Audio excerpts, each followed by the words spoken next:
Ang ating kwento ngayong araw ay malapit sa puso ng karamihan sa mga Pilipino dahil marami sa ating kababayan ang may parehong karanasan. Bunga ng labis na kahirapan, marami ang pumapasok bilang kasambahay o katulong lalo na sa ibang bansa sapagkat doon may mas malaking kita at mas magandang oportunidad. Ngunit hindi sa lahat ng pagkakataon, ito ang natatagpuan ng mga sumusubok makipagsapalaran. Minsan nakakatagpo ang ilan ng mga among malupit o mapang-abuso. Nakatatanggap ng mga masasakit na salita o di naman kaya pinagtatrabaho ng walang tigil. Maraming kaso ang hindi nalalaman ngunit may ilang mga seryosong pangyayari na hindi maitatago. Ngayon, tatalakayin natin ang isang nakakagulat na kaso na dumurog sa puso ng publiko. Ito ay itinuturing na pinakamatinding pang-aabuso sa isang banyagang kasambahay. Ito ang malungkot na kwento ni Piang Ngaydon. Si Piang ay nagmula sa isang pamilyang may payak na pamumuhay sa maliit na baryo ng Dimpi sa Myanmar. Maaga siyang naulila nang pumanaw ang kanyang mga magulang noong siya ay 4 na taong gulang pa lamang. Lumaki siya at ang siyam niya pang kapatid ng walang magulang. Naging napakahirap ng buhay para sa kanila, ngunit nakaraos sa pamamagitan ng pagtatanim at pagbebenta ng mga gulay mula sa kanilang maliit na sakahan. Sa edad na 15, kinailangang huminto ni Piang sa pag-aaral upang alagaan ang kanyang mga nakababatang kapatid. Gayunpaman, nagkaroon muli ng malaking pagbabago sa kanyang buhay nang siya ay mabuntis at manganak noong 2013 sa edad na 21 taon. Isang panibagong hamon at responsibilidad ito para kay Piang. Pinangalanan niyang Mong Lam Tuang ang kanyang anak na naging inspirasyon niya upang mas pag-igihan ang kanyang pagtatrabaho. Pumasok siya bilang construction worker upang may maidagdag sa ihahain sa pamilya. Sa kasamaang palad, hindi sapat ang kita mula sa trabaho sa construction bilang isang babae. Sa panahong ito, narinig ni Piang mula sa mga kababaryo na mas mataas ang sahod sa pagtatrabaho bilang kasambahay sa ibang bansa. Pinag-isipan ito ni Piang at nagdesisyong magtrabaho sa Singapore bilang isang kasambahay upang masiguro ang mas magandang kinabukasan ng kanyang pamilya. Pangarap niyang makapagpundar ng disenteng bahay at lupa para sa mga ito. Bagamat desidido na ay may isang maliit na hadlang. Si Piang ay 22 taong gulang pa lamang noon, habang ang legal na edad para magtrabaho bilang kasambahay sa Singapore ay 23. Katulad ng ginagawa ng ibang mas bata na nais maging kasambahay, nagbayad si Piang sa kanyang ahente upang pekein ang petsa ng kanyang kapanganakan sa mga dokumento at palabasin na nasa hustong edad na ito. Pagdating sa Singapore, ginugol ni Piang ang ilang araw at namalagi sa agency habang naghihintay ng kukuhang employer. Kalaunan, siya ay napili bilang kasambahay ng isang pamilya sa Beshan Town. Ang pamilyang ito ay binubuo ng isang mag-asawa, si Gayatri Murugayan na may bahay ng isang police sergeant na si Kevin Chelvam at ina ni Gayatri na si Prema S. Naraynasamy at 2 bata. Sa simula, masaya si Piang. Ngunit hindi nagtagal ay napagtanto niyang ang oportunidad na ito ay magiging isang bangungot. Ka-TBSA, bago tayo magpatuloy, gusto ko lang sanang imbitahan ang lahat na mag-subscribe sa ating channel upang masuportahan ang patuloy nating paggawa ng content. Nais ko ring i-shoutout ang mga sumusunod na masugid na sumusubaybay sa ating channel. Naramdaman ni Piang na siya ay tila bilanggo. Bihira siyang makalabas ng bahay maliban lamang kung may pinag-uutos sa labas. Maging ang ibang mga kasambahay sa lugar ay bihirang makita siya. Nakilala siya ng mga kapitbahay bilang isang payat, tahimik at magalang na babae. Hindi nila namalayan na si Piang ay nakakaranas ng matinding hirap sa loob ng bahay. Si Gayatri ay naging malupit kay Piang. Itinuring siya ni Gayatri na madumi at nakakasuka, kaya't pinagsusuot siya ng doble-dobling face mask habang nagtatrabaho. Ipinagbawal din kay Piang na magkaroon ng cellphone. Maging ang lola, si Prema ay nakisali sa pang-aabuso. Kailangan ni Piang na kumain ng mabilis kundi makakarinig ng katakot-takot na bulyaw at kinakailangan niyang siguraduhing malinis na malinis ang buong bahay. Ang sitwasyon ay lumala pa 5 buwan matapos magsimula si Piang sa trabaho noong Oktubre 2015. Naging pangkaraniwan na ang pangungurot at pagsampal sa kanya. Araw-araw rin siyang sinusuntok at sinisipa dahil lamang sa maliliit na mga pagkakamali. Ngunit dala ng maliit na pangangatawan at ng responsibilidad na masustentuhan ang pamilya ay tiniis niya na lamang ito. 10 buwan nang lumipas, dinala si Piang sa clinic para sa isang medical check-up.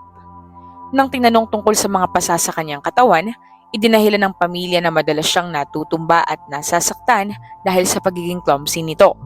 Gayunpaman, napakahirap paniwalaan na maaaring makakuha ng napakaraming pasa sa loob lamang ng 10 buwan. Ang ahensya ni Piang ay nagsagawa ng mga survey upang suriin ang kalagayan ng mga katulong na nasa ilalim ng kanilang management. Ngunit sa hindi malamang dahilan ay wala silang natuklasang mali sa loob ng tahanan kung saan nagtatrabaho si Piang. Gayunpaman, inalok ang pamilya kung nais nilang palitan na lamang si Piang ng ibang kasambahay dahil na rin sa kanyang kondisyon. Ngunit tumanggi ang pamilya na tila ba nag-e-enjoy ang mga ito sa pang-aabuso sa pobreng katulong. Bukod sa pisikal na pang-aabuso, pinagkaitan din si Piang ng pagkain. Pinapayagan lamang siyang kumain ng 1 pirasong tinapay at uminom ng tubig bawat araw na nagresulta sa matinding malnutrisyon. Pinapatulog siya ng hanggang 5 oras lamang bawat araw na kulang dahil na rin sa nature ng kanyang trabaho. Dito nakita ni Piang kung gaano kalupit ang mundo para sa mga katulad niya. Ngunit dahil mag-isa lamang ito sa Singapore ay hindi ito makapanlaban. Minsan ay nakakatakas siya para tumawag sa kanyang pamilya sa Myanmar. Ngunit hindi siya kailanman nagreklamo tungkol sa kanyang sitwasyon. Gayunpaman, noong Hulyo 12, 2016, halos 1 taon mula nang magsimula siyang magtrabaho, tinawagan ni Piang ang kanyang pamilya at inihayag ang kanyang kagustuhang umuwi. Inilihim niya ang pinagdaraanan at sinabi lamang nito na masama ang kanyang pakiramdam kung kaya't nais na nitong umuwi. Nang malaman ito ng kanyang mga amo, nagalit sila ng husto. Wala silang balak na hayaang makatakas si Piang, kaya't gumamit sila ng malulupit na pamamaraan. Ikinadena nila si Piang sa bintana na may grills upang hindi siya makatakas at pinilit siyang matulog sa sahig. Mas lumala ang naging pag-aabuso sa kanya matapos malaman ng mga amo ang balak niyang umalis. Noong Hulyo 25, muling sinakta ni Gayatri at Prema si Piang. Inakusahan siya ng mga ito na nagnakaw ng pagkain sa refrigerator kahit pa ito'y nakakadena at hinang-hinana. Sinabunutan nila ito at pinagtatadyakan kahit pa labis-labis ang kanyang pagmamakaawa. Pagdating ng Hulyo 26, nangyari ang pinakamatinding pananakit. Hindi malinaw kung ano ang punot dulo ngunit sinimulan siyang bugbugin ni Gayatri bandang 5:00 ng umaga. Inipakan ni Gayatri sa leeg si Piang habang nasa sahig at hinila ang kanyang buhok ng buong puwersa. Nang hindi pa ito nakontento ay sinakalpa niya si Piang kahit na wala na itong malay. Nang mapagtanto nilang hindi na ito gumagalaw, binaliwala lamang nila yon at ipinagpalagay na umaarte lamang ang kanilang pobreng katulong. Gayunpaman, nang paalis na si Gayatri para pumasok bandang 7:00 ng umaga, napansin nilang hindi na talaga gumagalaw si Piang. Sinubukan nila itong i-revive ngunit hindi na ito tumugon. Upang makaiwas sa accountability sa sinapit ni Piang, tumawag sila sa isang klinika para humingi ng tulong at sinabi sa nurse na nawalan ito ng malay sa kusina. Bago dumating ang doktor na susuri kay Piang ay binihisan nila ito ng malinis na damit at kinalas ang kadena bago maitago ang kalupitang sinapit nito. Nang dumating ang doktor ay sinuri niya ang kasambahay at agad na idineklarang wala na itong buhay. Parehong nagkunwari si Gayatri at Prema na nagulat at sinabi nila na humihinga pa ito bago dumating ang doktor. Tinawagan naman ng doktor ang ambulansya at pulisya upang magsagawa ng investigasyon. Dumating ang mga pulis bandang 11:00 ng umaga at agad na isinecure ang lugar upang maiwasan ang pangingialam ng mga osesero. Ginatnan ang kasambahay sa kalunos-lunos na kondisyon. Wala na itong buhay, puno ng pasa at halos butot balat na. Ang pagkamatay ni Piang ay dulot ng matinding pinsala sa utak dahil sa pagkawala ng supply ng oxygen at trauma sa kanyang leeg. Sa isinagawang autopsy report, lumalabas na mayroon siyang 31 sariwang peklat at 47 iba't ibang injury. Ang pagsakal ni Gayatri kay Piang ang naging dahilan ng kakulangan ng oxygen sa kanyang utak. Bumabari ng 38% ang kanyang timbang mula nang siya'y dumating sa pamilya. Ang bigat nito ay 24 na kilo na lamang nang mamatay, na halos timbang lamang ng isang ordinaryong 7 taong gulang na bata. Sa pinagsama-samang ebidensya, kaagad na pinaghinalaan ng mga pulis ang mga amo sa nangyari sa kasambahay. Noong Miyerkules, Hulyo 27, inaresto si Gayatri at Prema na hindi na rin nanlaban dahil sa malinaw na mga ebidensyang magdiriin sa kanilang kalupitan. Kinabukasan, kapwa kinasuhan si Gayatri at Prema ng first-degree murder sa korte ng Singapore. Sa hindi nakakaalam, ang hatol para sa first-degree murder sa Singapore ay parusang kamatayan. Gayunpaman, hindi nagpakita ng anumang emosyon ang dalawang babae nang harapin nila ang kasong ito. Nagsimula ang masusing investigasyon upang makalikom ng ebidensya para sa parehong prosekusyon at depensa, kabilang ang mga CCTV footage, testimonya ng mga saksi at pagsusuri sa kanilang psychological state. Noong Abril 2020, lumabas sa isinagawang psychological test na si Gayatri ay may personality disorder at postpartum depression. Ang postpartum depression ang tinuturong dahilan kung bakit walang kontrol si Gayatri sa kanyang emosyon. Sa pagpapatuloy ng investigasyon, natuklasan ang pagtatangkang pagtakpan ang krimen sa pamamagitan ng pagtatago ng CCTV footages. Agad na tinanggal ni Kevin ang CCTV system nang matuklasan ang pagkamatay ni Piang. Nang tanungin siya ng mga opisyal ng criminal investigation tungkol sa CCTV sa kanyang bahay, nagsinungaling siya at sinabing tinanggal ito 1 taon na ang nakalilipas. Alam ni Kevin na kung magagamit ang CCTV footage bilang ebidensya, mas magiging mabigat ang parusang kakaharapin nila. Pagkatapos ng pagtatanggal nito, pinasa niya ang CCTV sa pangangalaga ng iba't ibang tao upang maging ligtas ang kanilang lihim. Gayunpaman, nadiskubre ito ng mga pulis at matagumpay na na-recover mula sa isang kaibigan ng pamilya.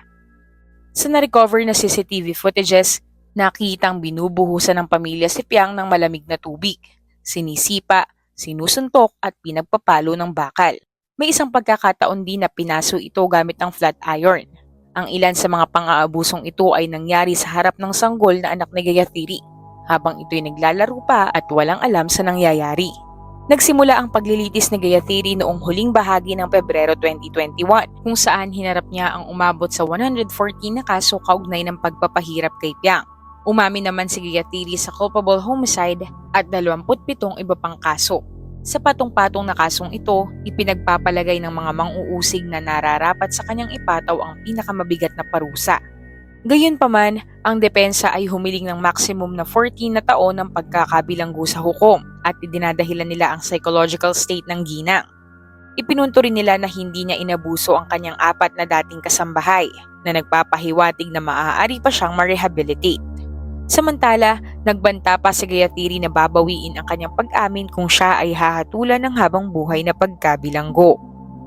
Sumunod ang paglilitis ni Prema noong Nobyembre 2022 kung saan hinarap niya ang kabuoang 50 kaso kaugnay ng pang-aabuso at pagpapahirap sa yumaong kasambahay. Umamin siya sa 48 kaso at inamin na tinangka niyang burahin ang mga ebidensya ng CCTV. Huling isinagawa ang hiwalay na paglilitis kay Kevin Shalvam. Si Shalvam ay naharap sa 5 kaso na kapag pinagsama ay may maximum na parusa ng 20 taon ng pagkakakulong. Sa kabila ng lahat ng effort ng mga nasasakdal na depensahan ang kanilang krimen, nanatiling matatag ang prosekusyon at ang mataas na hukuman. Sa huli, hinatulan si Gayatri ng 30 taong pagkakakulong habang si Prema ay hinatulan ng 17 taon. Hindi sila nakitaan ng hukuman ng sinserong pagsisisi sa nagawa kaya't napagdesisyonan na ipataw ang mabigat na parusa. Matapos marinig ang kanilang hatol, parehong nag-apela sina Gayatri at Prema. Sinubukan ni Gayatri na magbigay ng ebidensya na nakipagpalitan siya ng mensahe sa WhatsApp sa pamilya ni Piang sa Myanmar at sinabing pinatawad na siya ng mga ito. Ngunit nakita ng korte na isa lamang itong fabricated evidence kung kaya't hindi ito tinanggap. Ang malubhang dinanas ni Piang Ngaydon ay labis na nagpamulat sa publiko at sa pamahalaan ng Singapore. Nagbigay ng buong insurance compensation ang Minister of Manpower sa kanyang mga pamilya sa Myanmar, ngunit walang halagang makapagbabalik kay Piang. Sa kabila ng galit, nagkaisa ang publiko at nag-donate ng kabuoang $200,000 noong 2021 upang suportahan ang pamilya sa kanilang pang-araw-araw na buhay. Ang Myanmar Embassy sa Singapore ay nangakong susuportahan ang anak ni Piang hanggang sa makatapos ito sa pag-aaral. Ngayon, nakahimlay na si Piang sa tabi ng kanyang mga magulang sa Myanmar. Ibinahagi ng kapatid ni Piang sa media ang kanyang intensyon na ipaalam sa anak ni Piang ang tungkol sa nangyari sa kanyang inabalang araw. Umaasa ang mga kaanak ni Piang na lumaki ang kanyang anak bilang isang mabuti at mapagmalasakit na tao. Ang nangyari kay Piang ay tunay na nakalulungkot na kaso. Ang kanyang sakripisyo para sa pamilya ay nagbunga. Nagkaroon sila ng sapat na pera upang mabili ang pinapangarap nitong bahay at lupa, ngunit ito ay kanilang nakamit sa pinaka hindi inaasahang paraan at kapalit nito ay ang kanyang buhay. Naway magsilbing paalala ang kwentong ito na tayo ay magsikap at tratuhin ng iba ng may malasakit. Kung ang lahat ay susubuking ituring ang kapwa ng pantay na pagtingin sa ating sarili, Siguradong wala ng iba pang makakaranas ng katulad ng nangyari sa bida ng ating kwento at tsak na ang mundo ay mas magiging mapayapa para sa lahat. Kung ikaw ay umabot na sa bahaging ito ng video, maraming salamat sa iyo. Para sa iba pang istorya, huwag mong kalilimutang mag-subscribe sa aming channel at kung may nais kang ma-feature na kwento na sa tingin mo ay angkop sa channel na ito, maaari mo itong isulat sa comment section. Ito ang Tagalog Bizarre Story Archives.